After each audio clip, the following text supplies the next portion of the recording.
Hello everyone and welcome back to another episode of Coffee and Crypto. My name's Don. Thank you so much for tuning in and watching today's video. If you are watching it live, good morning, and I hope you're all having a coffee like I am this morning.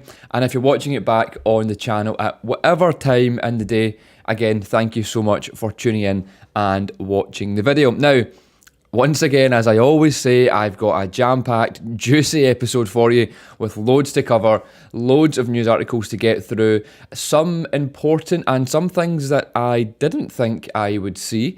But yes, nonetheless, like I said, there is loads to get through, so sit back, relax, grab your coffee, grab your water, whatever it may be, and let's crack on with the video. So first things first, as always, we look at the top 10 crypto to see what the prices are doing at the moment and how they've reacted the past 24 hours.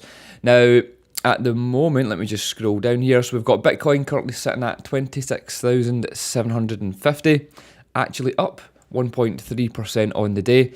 Ethereum at 1,725, BNB at $240. This is, of course, XRP at 48 cents. Then we have Cardano at 25 cents. Dogecoin at 0.06. Solana at $15. And then Tron at 0.06 as well. So not much movement, to be honest. The past 24 hours, literally nothing at all by the looks of it in the top 10. Solana actually up almost 3% on the day, which is good to see. But other than that, yeah, there's not a lot of price movement, which is fully expected. We're in the midst of a bear market. So things are still looking, I guess, relatively okay, considering the market conditions. But yeah, anyway, that's the top 10, how we're looking at the moment. Of course, for whatever reason, Pepe is still trending. I don't quite understand why they're not letting this die off. Let's have a look at it on the month. I mean, look, like, why is that still trending? Why is that a trending coin? Other than the fact that it may be trending because it's doing so bad, so poorly. Like, that's it yearly, so obviously it only got released this year, but there's the hype there. Look, it's hyped, it's gone, the hype's gone, dead, it's doing nothing but drop in volume. I mean, still doing, I guess, big numbers, still doing $80 million in volume. But I mean, considering at one point it was doing, what's that, like billions, 2.2 billion plus, like, I can't even get up to that point. I can't get my mouse on. There we go, 1.8 it says, but then here there was 2. Anyway, yeah, why is Pepe still trending? Please just let it die. Meme coins have finished. Let's move on. So, first things first then, the first news article, which, again, the UK government have actually been doing fairly good for crypto recently with their bullish news coming out. So, let's talk about it. The UK government moves forward on financial markets bill for potential regulation of crypto. It's not ideal news, it's not exactly what we want, but we do realise that it's the way the world's going. It's just part parcel of being in crypto and the fact that everyone wants to be involved in crypto now, especially governments. So, anyway, lawmakers in the upper house of the Parliament of the UK are moving forward with a legislation that could help support the adoption of crypto in the country. In a meeting of the UK Parliament's House of Lords, June 19th, so yesterday, many members advocated for the passage of the Financial Services and Markets Bill. The legislation aimed at strengthening the country's financial services industry. The bill went through a third reading at the House of Lords, one of the final stages in passage before considering any additional amendments and being signed into law. So, don't think this is definitely going to happen. It's definitely a change. It's just, there's a few more steps to go, but this is pretty high up and it's a fairly positive, there is a fairly positive chance that it will come into play. Now, according to lawmakers on June 19th, they were part of a plan to tidy up the bill in effort to ensure it is effectical. Here we go again. I'm only, 5 minutes in and I'm already messing up words. But it wouldn't be Coffee and Crypto without me rushing through and not reading words properly, would it? It's part of the fun. It's why you tune in. It will go back to the lower house of the UK Parliament, the House of Commons, where members can consider any changes proposed by the upper house. One thing I will make very, very clear, I don't follow politics. I don't care for politics. I don't know what half of the politics nonsense is. The House of Lords, like, I think it's a very, it's a government, it's very Matrix style type of setup. Unfortunately, these are the guys that are in charge of the country and in charge of laws and whatever it may be. So you just have to let them be, kind of let be what will be. But yeah, I do think it's, I don't know, I just think it's very old school when it's like House of Lords, the House of Commons. Like it's, yeah, I think it's pretty funny. Anyway, moving on. This bill delivers the outcomes of the future regulatory framework review, giving the regulators significant new rulemaking responsibilities, whilst balancing the additional responsibility with clear accountability, appropriate democratic input, and transparent oversight, says Baroness Joanna Ben. Again, just more big fancy words to make them feel super, super important. Right, so yeah, anyway, I guess the main reason I'm bringing this article to whoever's watching this, we do have people watching this from the UK, obviously. We also have members watching from the US, Australia, Dubai and whatnot. So hello to yous, or good afternoon or good evening, whatever time it is, in whichever country you're in. However, the reason I'm bringing it is because obviously we are based currently in the UK, and UK governments and UK laws do affect us. So that's one part. The second part is obviously I cover a lot of American news on this channel because America is such a kind of hype place for crypto and it's a large market. They also don't really favour crypto laws in America, so it's quite funny to see the comparison of the UK versus the US in the sense of the regulatory framework and how they're actually dealing with crypto in general. So yeah, we all know that the US aren't doing all that great, but the UK are doing not so bad. So yeah, that's another reason why I wanted to almost compare the two countries and show you the differences between the UK and the US. Next then, some news from Binance. So Binance cancels registration for inactive business in the UK. Interesting. So, hang on a minute, it says here as a disclaimer. I must make this clear, there's a disclaimer. The article has been updated based on Binance's response to Cointelegraph, stating that what Binance Markets Limited has cancelled were its existing permissions which were not in use and unregulated to crypto activities.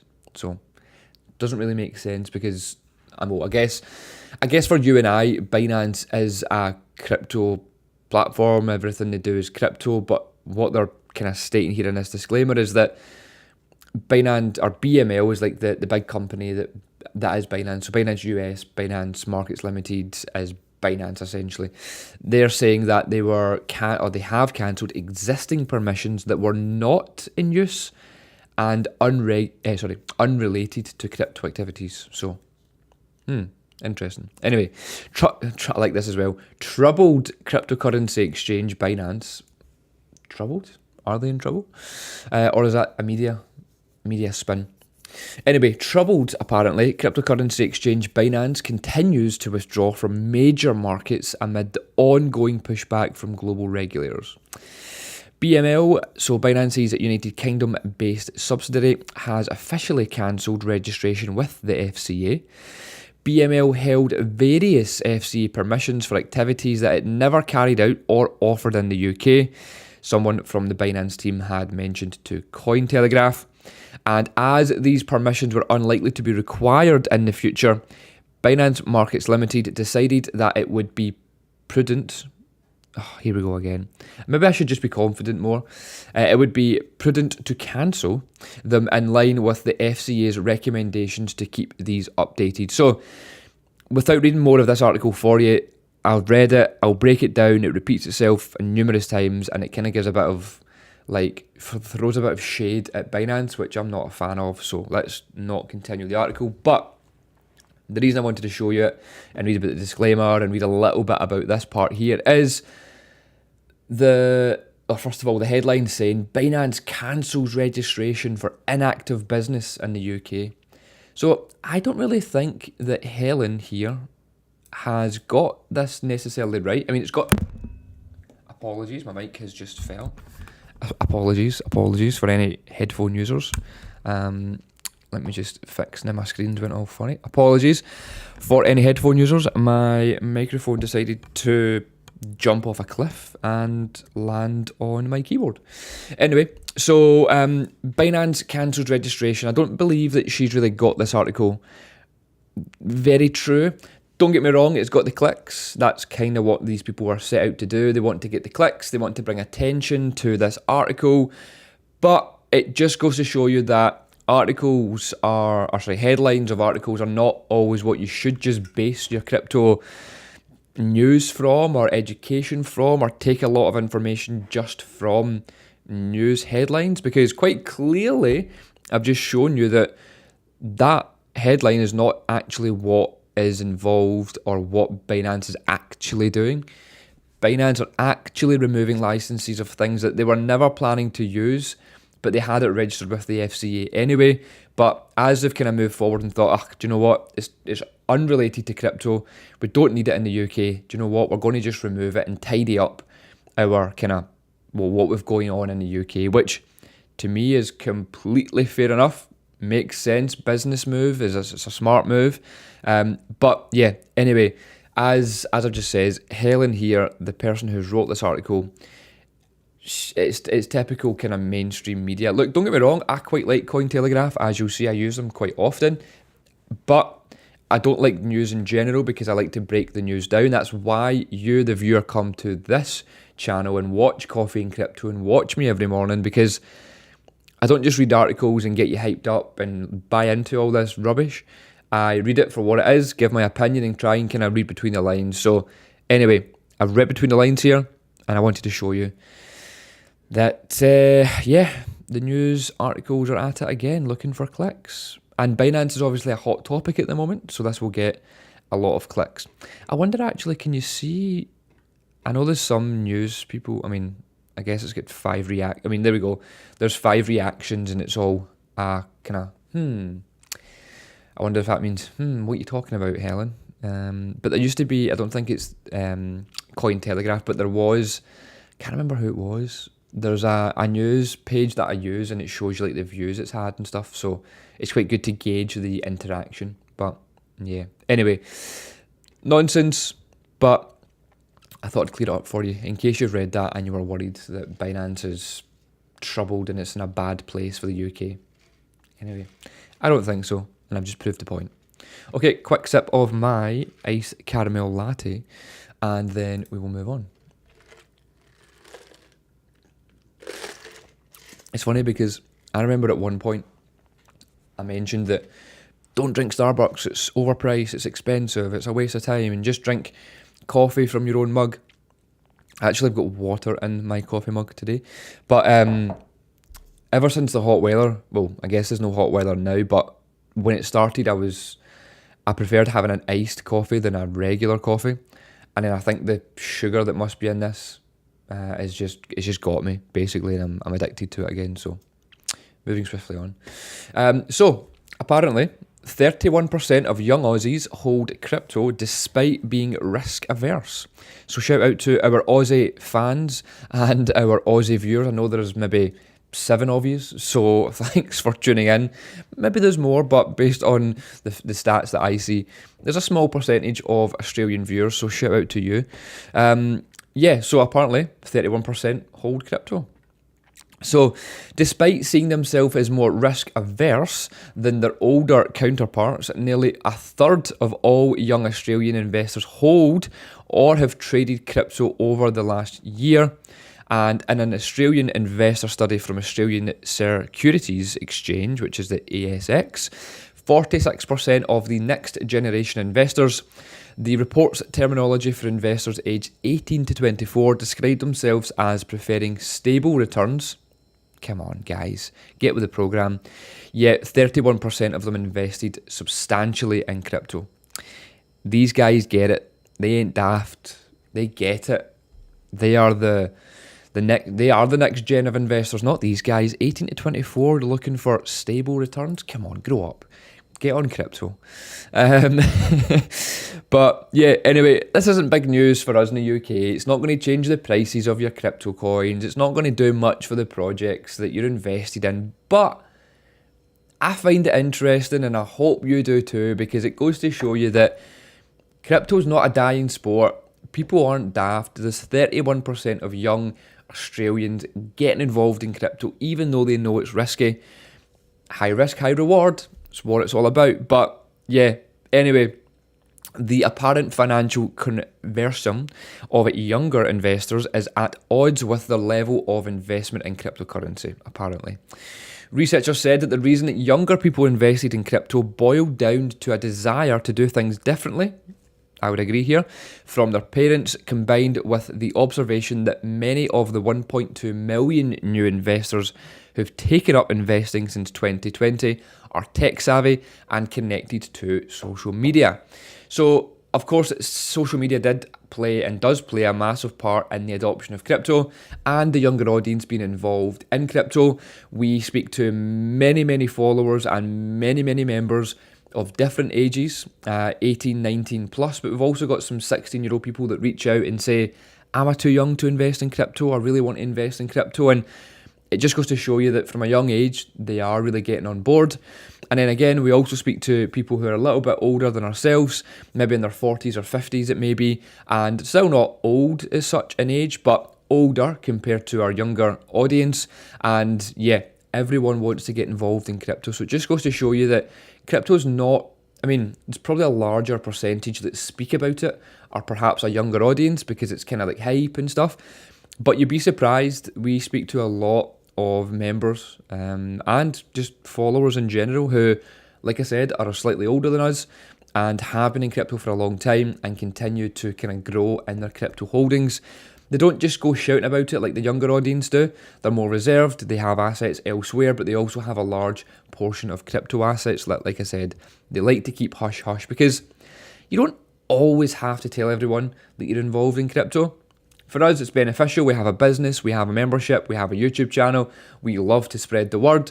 But for these guys who are working or own their own businesses or whatever it may be, they're focused. They're in their own kind of they're following their own path. Crypto is their side hustle, if you like, or maybe it's their massive main kind of investment vehicle, but they don't shout about it. So yes, you'd be very surprised at the kind of mix of age that is actually involved in crypto these days, because we speak to pretty much everyone from all different ages. But yeah, anyway, 31% apparently of young Aussies hold crypto, even though they like to be risk averse, apparently. Fantastic news. Let's move on. Now, big news from Mastercard. Now, we all know Mastercard. You've all got one in your wallet, I'm sure, whether it's a debit or a credit. But yeah, we've now had news from Mastercard that they are stepping up its crypto game with new trademark filing. So, yeah, in fact, here's one of the websites that show you the likes. So this has had 1,872, or she has had, 1,872 likes, which means that she's fairly respected. So I quite like that. It's quite good to see the interaction. But anyway, Mastercard are going quite bullish on crypto again because they done it in the bull market, if you remember. So did Visa. So, despite putting its spread into cryptocurrency realm on hold earlier this year over fears driven by multiple crashes in the crypto businesses and growing regulatory scrutiny, Mastercard seems to have resumed its advances in the sector.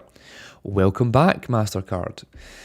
As it happens, the payment processor has recently filed a trademark application to introduce software for cryptocurrency and blockchain transactions, as well as create links between virtual asset service providers from crypto transactions, according to the information shared by trademark attorney Michael Kondoudis. Is that his surname? That's pretty cool. On June 19th. So, here we go. I won't read it. If you do want to read the nitty-gritty here, please pause and then read the kind of full page you can see on your screen. Specifically, the application filed on June 12th under the serial number There's some numbers there. With the US Patent and Trademark Office, which is the USPTO, consists of 3 international classes that referred to different identification categories of the goods and services covered by the filing. So it's official, they've actually done it. It's filed, it's legal, it's there, it's viewable on the internet, obviously. Meanwhile, the above filing is just another among the recent steps taken by Mastercard to move back onto its crypto path after, alongside Visa, like I just mentioned, its management decided to take a break from the crypto push amid poor market and regulatory conditions. Look, don't worry about that. Visa and Mastercard, they're doing their own thing. They've mastered the kind of financial side of what they're doing. So the fact that they're taking a pause because the market conditions weren't great, nothing to worry about, completely normal. Yeah, don't worry about that. But worry the fact that they've managed to get back on board in June of 2023 when it's still a bear market. So they're not that silly. They just took a bit of a pause because with what you'll find, right, is with big companies, they have investors, they have people that might not be so involved in crypto, and a lot of these investors who maybe don't like crypto or they've not opened up to crypto yet, who invest in Visa and Mastercard, if they see that Visa and Mastercard are still like heavily into crypto, if FTX is failing, if the market is pulling back, if there's lawsuits, if there's a lot of negative news or negative articles in the news, a lot of their investors will pull their shares. Believe it or not, I know it sounds very childish, but you do get investors like that. I mean, don't get me wrong, you actually see it in crypto as well with some people that are kind of maybe not as kind of clued up. But yeah, so the reason Mastercard and Visa would have pulled out of the market for a few months last year is purely just to protect their own stock and their own business. Because, like I said, if they continue to push the crypto drive whilst the big bad media cycle is saying that crypto's bad, it's not good for business for Visa and Mastercard because people will react and pull the shares. It will then crash the share price a little bit, and it just doesn't make sense for them. However, crypto's starting to look up a bit since then, since the FTX nonsense that we've seen in kind of a few months ago in November, kind of, or October, November. So they can start to kind of move away from that now. The news is starting to turn slightly. We're starting to see a bit more adoption happen again. We're starting to see the bottom potentially be in already. Bitcoin's been 16,000 just a few months ago. So we're starting to see big companies come back. And again, it's only a bullish thing for crypto. The sooner you start to realise, the better. And unfortunately, there's a lot of people out there, a lot of retail investors, that this won't click for them until maybe this time next year. But this time next year, they're probably too late on getting the lows and the super cheap prices. That's why we bang on about it so much every single day. So if you are in the mindset of you're leaving, you're not really getting involved in crypto, you're not checking your Discord, or you're not kind of keeping up to date with coffee and cryptos every day, maybe have a little word with yourself, take a few minutes offline, go sit in a dark room potentially, I don't know, or a lit room, or just have a minute to yourself, away from your phone, away from your missus, your husband, whoever it may be. Have a 5 minutes to yourself and just think, hang on a minute. If Mastercard, who are one of, if not the biggest kind of provider of cards in the world, as well as Visa, as well as whoever else, I mean, there's that many billion-dollar companies, trillion-dollar companies at this stage involved in crypto. Why do I think I know better than those companies, and why do I think that crypto's nonsense and that I should leave it and follow a career path elsewhere? Tell me, is that how people think? Because I think it is. And if you do think like that, I'm not trying to kind of undermine anyone. I'm not trying to kind of have a go at anyone. I'm just trying to kind of paint a picture here that when I'm sharing this news of Mastercard being super bullish and legally forming new trademarks and patents to get involved again, to step up their crypto game, why you, whoever you may be, again, I'm speaking to kind of anyone that needs to hear this. I don't know anyone in particular, but why you whoever you may be, think that you know better, because technically that's what you look like. If you're saying crypto's not great, it's not going anywhere, it's dying off, it's not going to get accepted, it's going to zero, all these negative things that the media have trained you. If you're that person thinking that, I think you need to kind of get more involved, first of all, and learn a little bit more, because I have lived through it. I see it for what it is. You can just, there's one article, that one article right in front of you should change your perspective and realise, look, someone at Mastercard knows a little bit more about the finance and investing game that you do. So maybe you should open up your mind a little bit and let them in. Let Mastercard kind of lead you on your journey, because you use a Mastercard every single day. I'm sure you do. Everyone's got a bank card, which will be either Mastercard or Visa. Both the exact same. They just provide the plastic and the kind of finances behind it. So if you're using that every single day, you know that works. You know that they've captured the audience. You know that they know what they're talking about when it comes to money. So if they're getting into crypto, they obviously know something. But if you're against it and you think differently, I don't know. Maybe I'm kind of repeating myself here. Maybe I'm going off on a tangent that I don't need to go off on. But look, Coffee and Crypto is all about this. It's all about sharing my crazy mindset that I have and my experiences. And look, I've lived through it. Unfortunately, I can't relate to some people that think that way, because I never really have thought that way. I've always been really kind of in the market, and know where the money is. I follow the money. So yeah, I can't relate because I haven't ever lived that way and think that crypto's a scam or it's going to zero. So yeah, but if you are feeling that way, come on over. We'll look after you. Coffee and Crypto will look after you. Certified Crypto will look after you. I've got your back. But you need to be willing to commit, and you need to be willing to have a little 5 minutes to yourself to have that conversation, and it will help. I promise it will help change your life. How's that sound? Sound fair enough? As Jordan Belfort would say. Okay, moving on to the last part. That was quite deep, wasn't it? Drop me a like if you enjoyed that, and drop me some comments as well. Let me know if that made any sense, and if you like that, whether you're in that mindset or not, whether you're the same mindset as me. Do you think that made sense? Would that help someone that you know potentially change their mindset and change their life? Let me know. I'm interested. Okay, so the IMF. We all know who this is, the International Monetary Fund. We've heard about them loads of times in the past.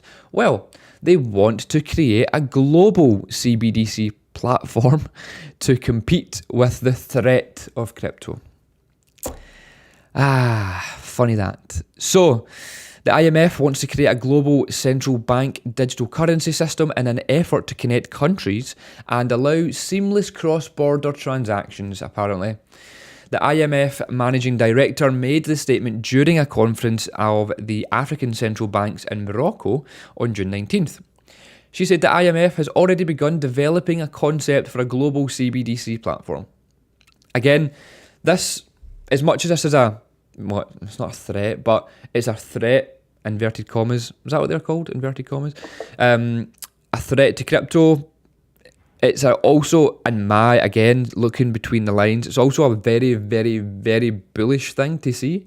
The fact that the IMF, who are in charge of a lot of, finance and money across the world, are having to come up with some sort of idea to go against crypto or to try and compete with crypto, because they know crypto is that powerful, and they know if they don't do something, crypto will literally take over and they will be unrequired, essentially. They know they need to do something that's related to this. A central bank digital currency to move more money cross-border and cheaper fees and blah, blah, blah. So they're essentially confirming what we know about crypto, and they're confirming what we're trying to push with the news and the kind of drive of crypto will help change the future of finance. So the fact that the IMF are trying to do this, to me personally, maybe I'm crazy, but this is bullish. This is positive.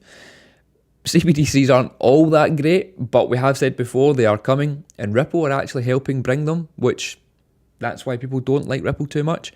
But there is a need for it. The whole point of crypto in general is to push the financial world forward, to get away from the 1920s tech that can you call it tech? But the 1920s technology that we use currently, we're trying to push away from that. And the IMF are finally starting to see that, all because of crypto. So again, look, literally, as I've just mentioned on that kind of little tangent that I went on here, again, here's more reason to understand that crypto is the future, blockchain is the future, and I'm not just some crazy geek that talks about crypto. Well, technically I am, but there's reason behind it. Anyway, I'm on one this morning. I blame Starbucks.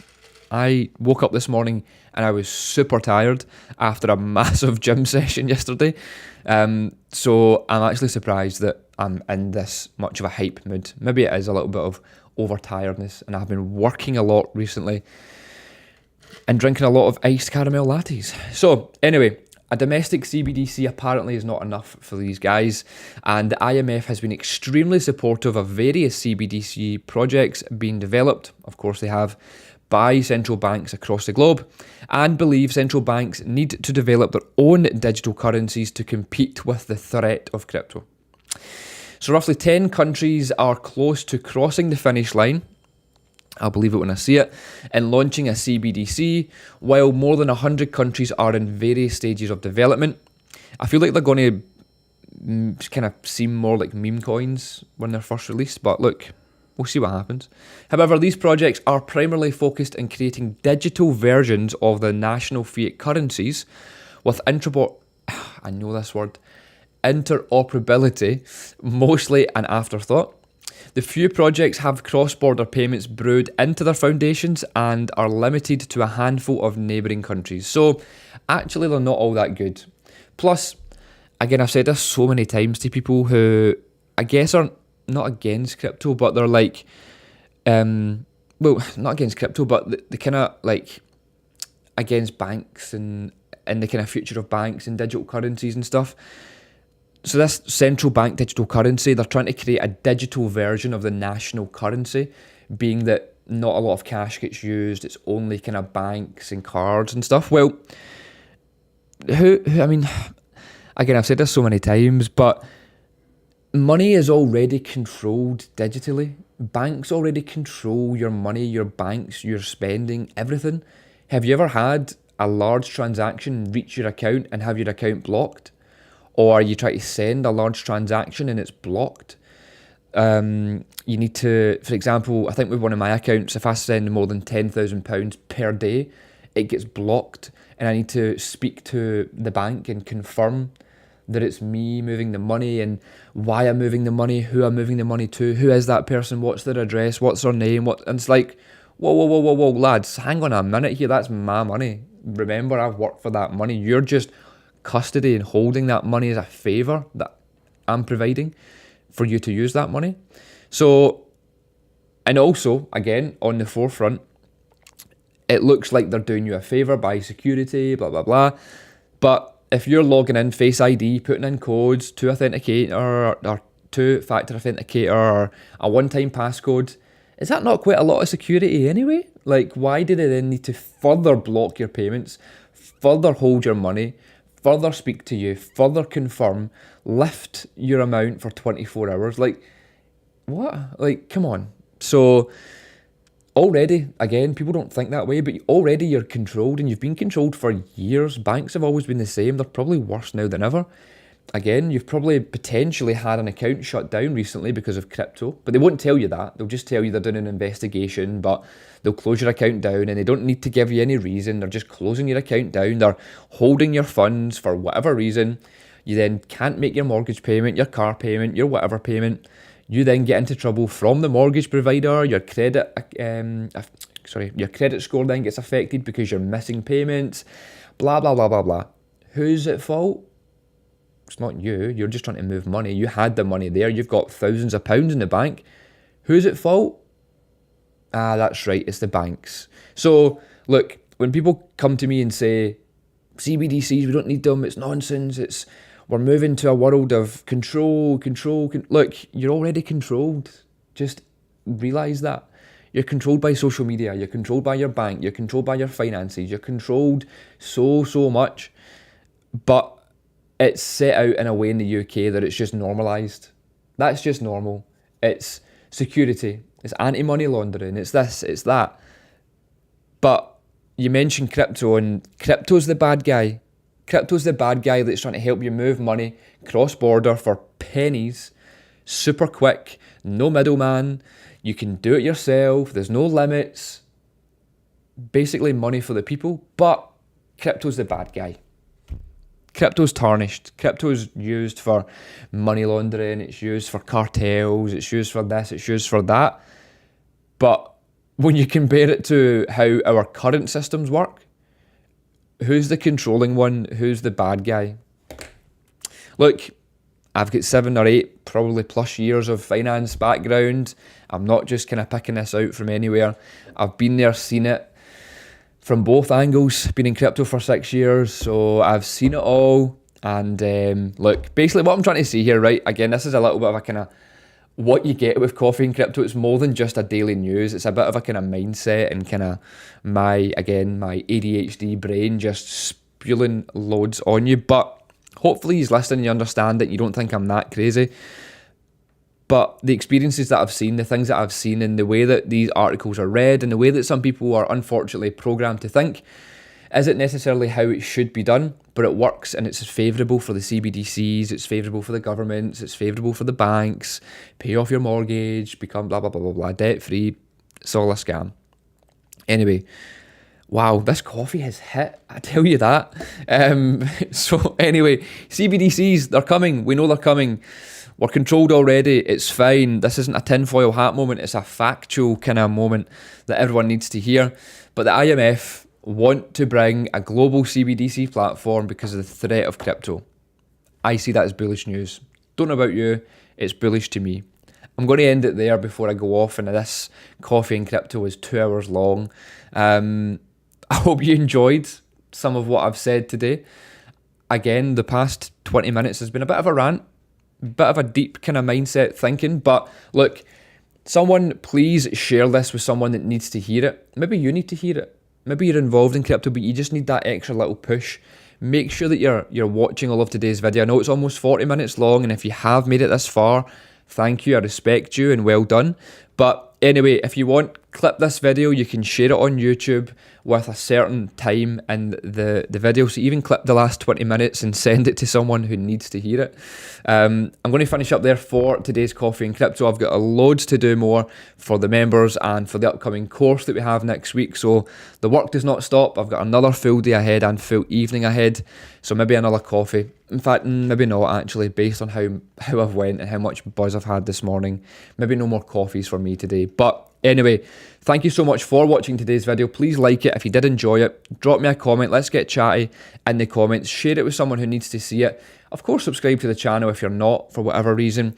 And if you want to hear a little bit more of my crazy kind of thoughts and mindset, join our Discord community and let's get chatty throughout the days and the evenings and the weekends, 24/7. We literally talk about crypto in there. But yeah, all the links you need are in the description below. Thank you so much for tuning in. I will see you tomorrow for hopefully a bit more of a calm, cool, collective episode of Coffee and Crypto. My name's Don. See you very